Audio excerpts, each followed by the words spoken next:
बिस्मिल्लाहिर्रहमानिर्रहीम। अस्सलाम वालेकुम नादरीन, आप यूट्यूब चैनल देख रहे हैं। मैं इमरान खान हूँ।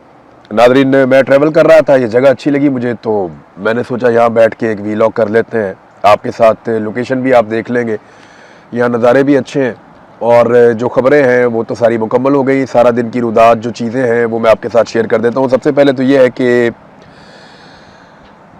आज़ाद कश्मीर में जो सूरत हाल है वो जूं की तूं है और वहाँ पर एक जमूत तारी है। जॉइंट अवामी एक्शन कमेटी और इस्टेब्लिशमेंट के नुमाइंदों के बीच में मुज़ाकरात चल रहे हैं, लेकिन वो अभी तक किसी नतीजे पर नहीं पहुंचे।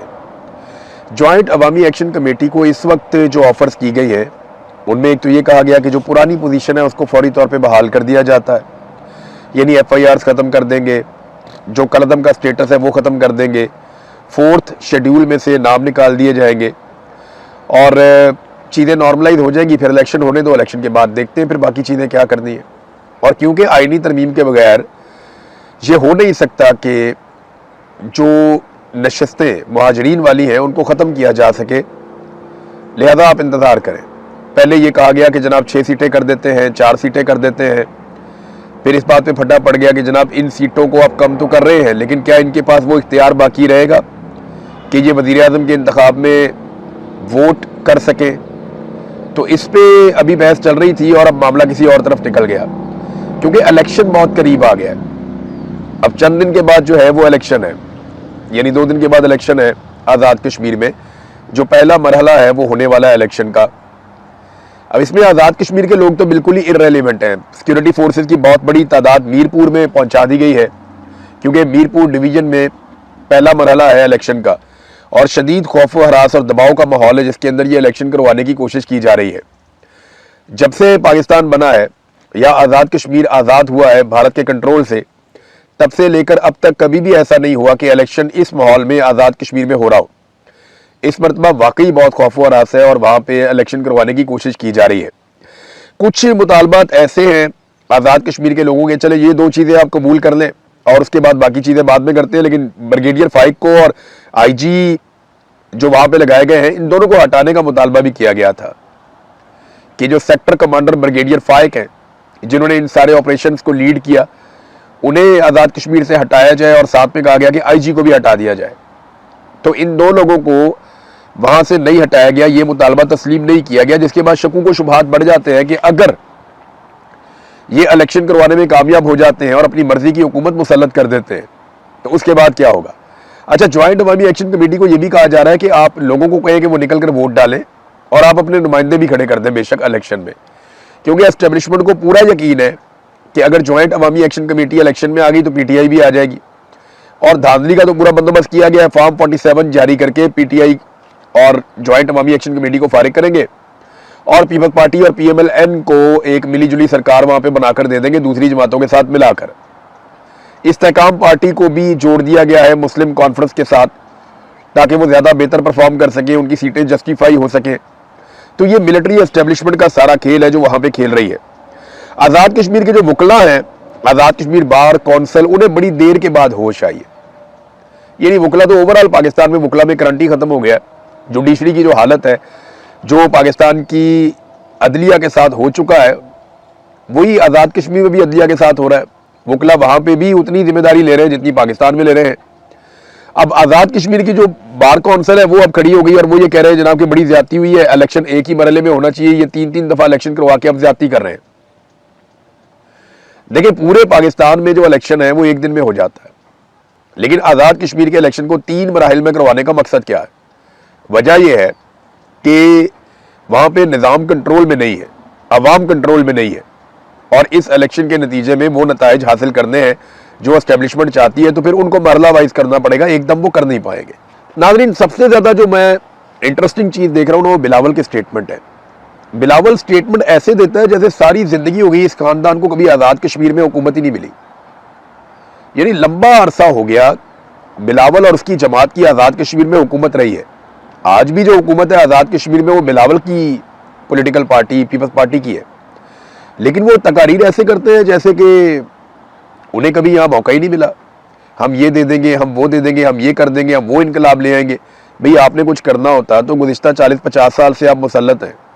आज़ाद कश्मीर में आप और मुस्लिम लीग नून लगातार हुकूमत करते चले आ रहे हैं, तो आज तक आप कुछ ना कुछ तो कर देते आज़ाद कश्मीर के लोगों का, क्योंकि आज तक आपने आज़ाद कश्मीर के लोगों के लिए कुछ नहीं किया, तो लोग आप पे भरोसा क्यों करें?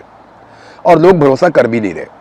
मैं सीरियसली आपको बता रहा हूँ, अगर फ्री एंड फेयर इलेक्शन होते तो पीपल पार्टी 2-3 सीटों तक भी शायद बहुत मुश्किल से पहुंचती। इन हालात में जॉइंट अवामी एक्शन कमेटी और पीटीआई अगर इलेक्शन लड़ते तो वो स्वीप कर जाते। पीएमएलएन के हालात तो बिल्कुल ही खराब है ना, वो तो पीपल पार्टी से भी गई गुजरी सूरत हाल में। उनका सारा इन्हिसार इस बात पे है कि जो पंजाब के अंदर जम्मू कश्मीर वाली सीटें रखी गई है मुहाजिरीन की, वो वहाँ से कुछ सीटें जीत के और कुछ आज़ाद कश्मीर में उनको मिलिट्री एस्टेब्लिशमेंट तरस खा के कुछ सीटें दे दे तो किसी और के साथ मिलकर वो कोई हुकूमत बनाने की पोजीशन में आ जाए। इसके अलावा उनकी हैसियत कुछ नहीं है। बहरहाल बिलावल साहब लगे हुए हैं जनाब कि मैं अब ये भी लेके दूंगा वो भी लेके दूंगा। आज़ाद कश्मीर में मुकाबला इस बात का नहीं है कि हुकूमत कौन बनाता है, वहाँ मुकाबला इस बात का है कि कठपुतली कौन बनता है।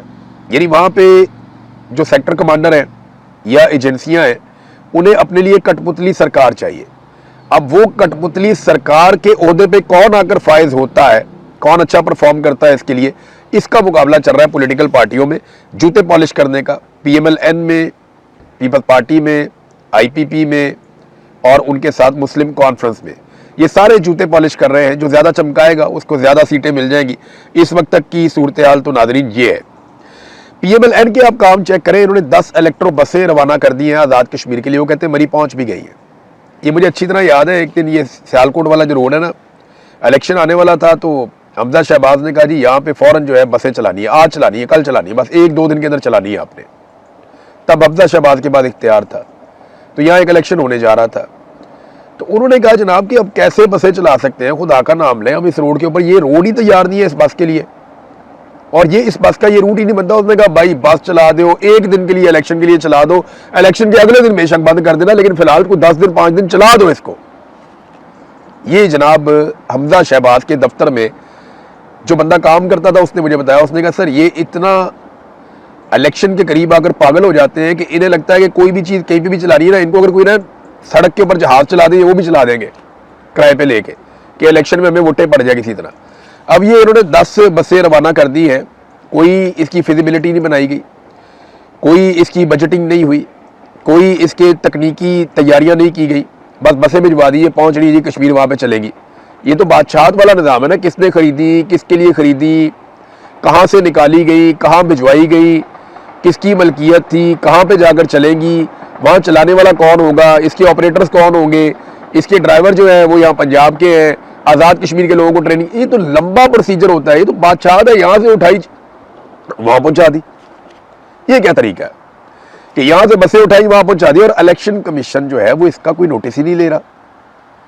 एक पॉलिटिकल पार्टी इस वक्त इलेक्शन लड़ रही है आज़ाद कश्मीर में और वही पॉलिटिकल पार्टी बसें भिजवा रही है आज़ाद कश्मीर में कि जनाब ये बसें वहाँ पे चलाएं। तो ये तो वो सरकारी पैसे से, ये किसी के बाप का पैसा तो नहीं है। मरियम नवाज को रायवंड के अकाउंटों से निकाल के तो नहीं लाई ना ये हुसैन नवाज की बसें हैं, ना हसन नवाज की बसें हैं, ना नवाज शरीफ इनका मालिक है। तो नवाज शरीफ ने जाके ऐलान कर दिया, मरियम नवाज ने कहा ओके, वहाँ डांस करके दिखा दिया बाबा जी ने, उसके बाद इन्होंने कहा जनाब बसें जा रही हैं।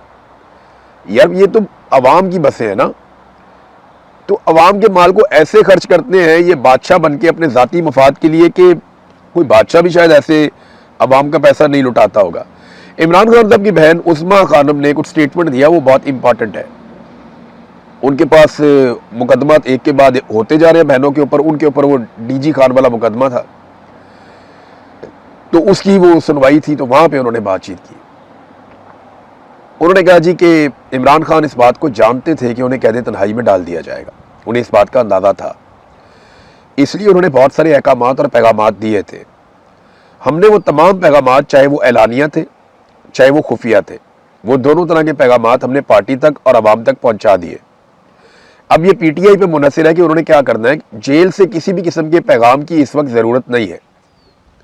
आपको जो भी इंस्ट्रक्शन चाहिए थी इमरान खान से, वो इमरान खान दे चुके हैं, लिहाजा उस पर अमल दरामद करने का वक्त है। ये इमरान खान की बहन ने कहा और ये पीटीआई पे मुनहसर है और हम हर चीज़ बता भी चुके हैं। हमने तो ये भी दरख्वास्त भी की कि इमरान खान साहब का जो ट्विटर अकाउंट है वहाँ पर उनके पैगामात दोबारा चलाए जाएँ। जिस पे ये नहीं किया गया तो हमारी दरख्वास्त है पाकिस्तान तहरीक-ए-इंसाफ के कारकुनों से, उन्होंने कहा कि वो इमरान खान साहब के जो पुराने बयानात हैं जो उन्होंने दिए थे उस दौर में, वो निकाल कर चलाएं, ताकि पता चले कि इमरान खान ने कौन सी वाज़े इंस्ट्रक्शंस दी थी। बहरहाल तहरीक इंसाफ ने पेशावर में जलसा करने का फैसला किया, तो क्या इस जलसे के बाद वो एक तहरीक का आगाज़ कर पाएंगे? देखिए, मार्जिन ही बहुत थोड़ा रह गया सुहेल अफरीदी के पास। सुहेल अफरीदी के पास बहुत बड़ा मौका था कि वो लाखों नौजवानों की एक तगड़ी तंजीम साजी करते, नौजवानों को इकट्ठा करते, गली गली मोहल्ले मोहल्ले वो भेजते अपने लोगों को, खुद भी वक्तन फ़वक्तन जाते, एक पूरी स्ट्रीट मूवमेंट का एक स्ट्रक्चर खड़ा करते। उन्हें पता होता कि मैं कब आवाज़ दूंगा तो किस शहर से कितने लोग निकलेंगे, किस शहर से कितने लोग निकलेंगे, कितनी बड़ी तादाद में लोग निकल कर बाहर आएंगे। उनको इस बात का आइडिया होना चाहिए था कि मैं 10 लाख, 15 लाख, 22 लाख, 25 लाख कितने लोग मैं इकट्ठे कर सकता हूँ। और पाकिस्तान तहरीक इंसाफ के लिए नौजवानों को इकट्ठा करना कोई प्रॉब्लम नहीं था। उस वक्त उम्मीद भी बहुत थी जब सुहेल अफरीदी नए नए आए थे, लेकिन उस उम्मीद को सुहेल अफरीदी साहब ने कुछ ऐसी पॉलिसीज़ पे अमल किया कि मायूसी में बदल दिया। लेकिन अभी भी सारा कुछ कभी भी ज़ाया नहीं होता, आपके पास हमेशा एक मौका होता है कि आप निकलें और निकल के साबित करें अपने आप को। तो सुहेल अफरीदी अब ये जलसा करने जा रहे हैं पेशावर के एक स्टेडियम में, तो क्या यहाँ से एक तहरीक शुरू हो सकती है? जी बिल्कुल हो सकती है। और कहा भी ये जा रहा है कि शायद वो लॉन्ग मार्च का ऐलान करेंगे, वो तारीख देंगे, फलानी तारीख को हम लॉन्ग मार्च में आएंगे, या लोग तैयारी पकड़े हमने निकलना है। हो सकता है कि सुहेल अफरीदी ये भी कह दें, हो सकता है वो कोई डेडलाइन दे दें, इस बारे में खबरें आ रही हैं। लेकिन क्या ये अब तारीख खड़ी कर पाएंगे? बहुत मुश्किल मुझे दिखाई देता है। कि माजी में तो मैंने यही देखा है कि बड़े बड़े दावों के साथ एक जलसा होता है और जलसा ख़त्म होता है, लोग घरों को जाते हैं और उसके बाद फिर अगली तारीख दे दी जाती है। देखिए, तहरीक चलाने के लिए ना तारीखों की ज़रूरत नहीं होती, हालात ऐसे होते हैं कि तहरीकें चलती हैं। हालात तो बने हुए हैं तहरीक चलाने वाले। जो हालात इंडिया में हैं, जेनजी वहाँ पे निकल आई है, उससे बहुत बुरे हालात पाकिस्तान में है। तहरीक चलाने के लिए लवाजमात तो पूरे हैं। किसान रुल गया। अभी 10 लाख टन गंदम इन्होंने फैसला किया वफाकी हुकूमत ने कि ये मंगवाने जा रहे हैं बैरून मुल्क से फौरी तौर पे। ये कहाँ से मंगवाएंगे? यूक्रेन से ले लेंगे, अमेरिका भी खुश हो जाएगा। रशिया से शायद नहीं ले पाएंगे क्योंकि अमेरिका उतना खुश नहीं होगा। हो सकता है ये गंदम अमेरिका से ही मांग लें, वही इसके अंदर बीच में कंट्रीब्यूट कर दें। तो 10 लाख टन गंदम इनको फौरी तौर पे चाहिए, और ये वो मुल्क है जो ज़रई मुल्क है। किसी भी हुकूमत में कोई भी हुक्मरान हो, कभी भी हमें गंदम अगर बाहर से मंगवानी पड़े तो ये डूब मरने का मुकाम है। कि एक ज़रई मुल्क के अंदर जहाँ पे बेहतरीन माहौल है, किसी किस्म की कोई आफत भी नहीं आई इस साल, कोई तबाही भी नहीं हुई, कोई तूफान भी नहीं आए, इसके बावजूद आप गंदम का 10 लाख टन फौरी तौर पे मंगवा रहे हैं। आपको फ्यूचर में और भी मंगवानी पड़ेगी। ये हालात होंगे अभी, क्योंकि डिमांड हमारी ज़्यादा है और गवर्नमेंट की पॉलिसी इतनी बुरी है कि आपने अपनी मईशत को तबाह कर दिया, खासतौर पे अपनी ज़राअत को। किसान बिल्कुल खुश नहीं है, ना किसान के साथ खड़ी हो पाई पीटीआई अपोजिशन के तौर पे, ना मजदूर के साथ, ना किसी गरीब के साथ, ना तालिब इल्म के साथ, ना नौजवान के साथ, ना बिजली के बिलों के खिलाफ, ना गैस के बिलों के खिलाफ, ना ये खड़े हो पाए पेट्रोल की बढ़ती हुई कीमतों के खिलाफ। तो इन्होंने तो किसी किस्म का कोई पब्लिक का हाथ ही नहीं पकड़ा। इन्होंने जब भी कभी मुश्किल या मुसीबत आई तो पब्लिक के साथ खड़े होना चाहिए था। ये कभी पब्लिक के साथ खड़े ही नहीं हुए। इन्होंने पब्लिक की बात ही नहीं सुनी और पब्लिक को ये कहते हैं कि वो निकलते नहीं है, वो हमारे पीछे नहीं आते, वो हमारे साथ खड़े नहीं होते। तो फिर आप कैसे उनसे इस किस्म के शिकवे और गिले कर सकते हैं? भारत में जो जेनजी है उसके पीछे अब भारत में कुछ लोग बोलना शुरू हो गए कि पाकिस्तान का हाथ है। खुदा का नाम ले यार, हम अपने बखेड़े हमसे नहीं संभाले जा रहे। बलूचिस्तान हमारा जल रहा है, कबायली इलाकों में आग लगी हुई है, रोज़ाना हमारे ऊपर खुद कुछ धमाके हो रहे हैं, पैसे हम पूरी दुनिया से मांग रहे हैं। यूएई के पैसे हमने वापस करने थे, सऊदी अरब से उधार लेके वापस किए। अभी 10 अरब डॉलर हमने अमेरिका से मांगे। हम इन्वेस्टमेंट करेंगे भारत के अंदर और हम ये चलाएंगे भारत के अंदर तहरीक। सवाल ही पैदा नहीं होता भारत के अंदर हम तहरीक चलाएं। हमारी सरकार की तो इतनी हैसियत नहीं है कि वो अपने लिए थोड़ा सा आवाम को कायल कर ले या कुछ कर पाए। हमारी सरकार पाकिस्तान के अंदर 10,000 बंदे का इज्तिमा नहीं कर सकती। आप कह रहे हैं इंडिया के अंदर वो इज्तिमा करवा रहे हैं बहुत बड़े बड़े, तो ये जेनजी के पीछे पाकिस्तान है। तो ये सब झूठ है। ये ना दोनों मुल्कों की जो एस्टेब्लिशमेंट और हुकूमत है ना, ये जब भी कोई बोंगी मारते हैं ना या अपनी नालायकी और नकम्मेपन को छुपाते हैं तो ये दूसरे मुल्क के पीछे छुपा देते हैं। पाकिस्तान में ज़रा कुछ हो जाए, फितनतुल हिंदुस्तान, भारत इसके पीछे है, पाकिस्तान का दुश्मन मुल्क भारत इसके पीछे है, अपनी नाअहली के ऊपर बात नहीं करते। इसी तरह भारत में ज़रा कुछ हो जाए वो उठा के पाकिस्तान पर डाल देते हैं। तो यहाँ पे ना इन्होंने एक अच्छा वतीरा पकड़ा हुआ है कि तुम मेरी बुराई कर देना, मैं तुम्हारी बुराई कर दूंगा, मेरे लोग भी मुतमईन हो जाएंगे, तुम्हारे लोग भी मुतमईन हो जाएंगे। तो तरीका वारदात तो ये है। इमरान खान की हम बात कर रहे थे, तहरीक की बात कर रहे थे, तो तहरीक जो है वो तारीखों की मोहताज नहीं होती। हालात ऐसे बन जाते हैं कि तहरीक चल पड़ती है। हालात तो बने हुए हैं। क्या तहरीक इंसाफ चला पाएगी? अब तक का ट्रैक रिकॉर्ड कहता है कि मुश्किल है। लेकिन मायूसी तो बिल्कुल भी नहीं होनी चाहिए। कभी कभी आपको थोड़ी सी उम्मीद रखनी चाहिए कि शायद कोई तहरीक चले और ह्यूमन राइट्स के लिए आवाज़ उठाई जाए। सुप्रीम कोर्ट ने एक बड़ा अजीब काम कर दिया। जब ऐसे काम होते हैं ना तो फिर और ज़्यादा अदलिया से मायूसी होती है। सुप्रीम कोर्ट का एक बेंच बना था 3 रुकनी, जस्टिस मोहम्मद अली मजहर साहब, इनकी सरबराही में। ये 3 रुकनी बेंच ने फैसला ये दिया है कि नैब के जो केसेस हैं इनके ऊपर जब ये सुप्रीम कोर्ट में केसेस आएंगे ना जमानत के लिए, तो ये सुप्रीम कोर्ट ऑफ पाकिस्तान नहीं सुनेगी बल्कि आईनी अदालत सुनेगी, वफाकी आईनी अदालत ये केस सुनेगी। अब आईनी अदालत में सारे जजेस अपनी मर्जी के मिलिट्री एस्टेब्लिशमेंट ने बिठाए हुए हैं। उन्हें तो अगर कोई छोटा मोटा फौजी ऑफिसर भी फैसला लिखकर लाकर दे दे तो वो पढ़ के सुना देंगे। आईनी अदालत की औकात इतनी है और वो दिखाई भी देती है। जिस तरह उन्होंने मखसूस नशिस्तों का मामला किया, जिस तरह उन्होंने फौजी अदालतों का मामला किया कि सिविलियन को वो सजा दे सकती है, तो वो आईनी अदालत कुछ भी कर सकती है। अब ये फैसला जस्टिस मोहम्मद अली मजहर साहब ने 3 रुकनी बेंच ने फैसला क्यों दिया? देखिए, ये फैसला इमरान खान से जान छुड़ाने के लिए कि इमरान खान का केस सुप्रीम कोर्ट में आए ही ना, क्योंकि अल्टीमेटली इमरान खान का case supreme court of Pakistan में आना था, लेकिन उसको आईनी अदालत में भेजा जाएगा। ये नैब के केसेस की अपीलें अब आईनी अदालत में जमानत के मामला जाएंगे। इस्लामाबाद हाई कोर्ट ने यह तय कर दिया है कि उन्होंने इमरान खान को और बुशरा बीबी को सजा देनी ही देनी है। अब जो मर्जी कर ले, उन्होंने सजा देनी ही देनी है, क्योंकि अदलिया को कंप्रोमाइज किया गया है। बाहर से जजेस लाके इसीलिए बिठाए गए हैं ताकि जितना हो सके उनको सजा दी जा सके। उन्हें सजा दी जाएगी जब वो जमानत के लिए आएंगे सुप्रीम कोर्ट में, तो सुप्रीम कोर्ट कहेगी जी हमारा फैसला मौजूद है, ये मामला आप आईनी अदालत में ले जाएं। अब आईनी अदालत पाकिस्तान की मिलिट्री एस्टेब्लिशमेंट ने बनाई ही इसलिए है कि वो अपने काम करवा सके। तो वो आईनी अदालत इमरान खान और बुशरा बीबी को कभी भी जमानत नहीं देगी, बल्कि जो आसिम मुनीर साहब चाहेंगे वो मामला बिल्कुल वैसे ही कर देंगे, बिल्कुल वैसे कर देंगे। अब आप जो मर्जी कर लें, उल्टे लटक जाएं, सीधे लटक जाएं, आईनी तरामीम के बाद आपके पास कोई रास्ता नहीं है सिवाय इसके कि आप अवामी ताकत से इस टोले को इक्तदार के ऐवानों से निकाल के बाहर फेंक दें। इसके अलावा आपके पास कोई रास्ता नहीं है। सिस्टम के अंदर इन्होंने इतने शिकंजे लगा दिए हैं कि अब सिस्टम के अंदर रहते हुए आप इन चीज़ों को ठीक नहीं कर सकते, या इन चीज़ों के ऊपर आप किसी भी किस्म की उम्मीद नहीं रख सकते कि जनाब अदालत से ये मिल जाएगा, पार्लिमान से ये मिल जाएगा, बतौर अपोजिशन हम ये हासिल कर, कुछ भी नहीं कर सकते। आपको अवामी ताकत के साथ खड़े होना पड़ेगा, आज हो जाए साल बाद हो जाए।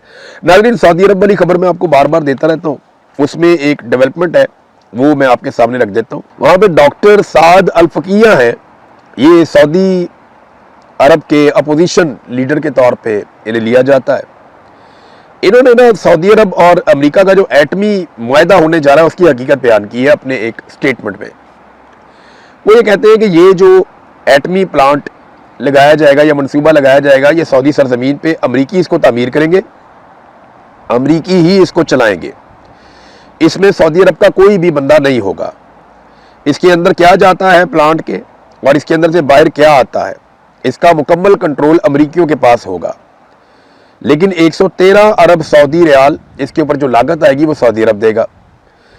सऊदीया का इसमें वाहिद किरदार सिर्फ इतना ही है जितना कि अमरीकी अड्डे सऊदी अरब में है, जैसे वो होंगे वैसे ही ये प्लांट भी यहाँ पे होगा। तो इसमें हमारा कोई ऐसा सऊदी अरब का किरदार नहीं है, उन्होंने ये कहा। ये स्टेटमेंट नाजरीन उस वक्त सामने आया जब डोनाल्ड ट्रंप की जानिब से ये लगातार दबाव डाला जा रहा है कि इस एटमी मुआहदे के लिए सऊदी अरब को इसराइल को तस्लीम कर लेना चाहिए। इस पर हम नजर रखेंगे। अब तक के लिए इतना ही। अपना ख्याल रखिएगा, अपने इस चैनल का भी।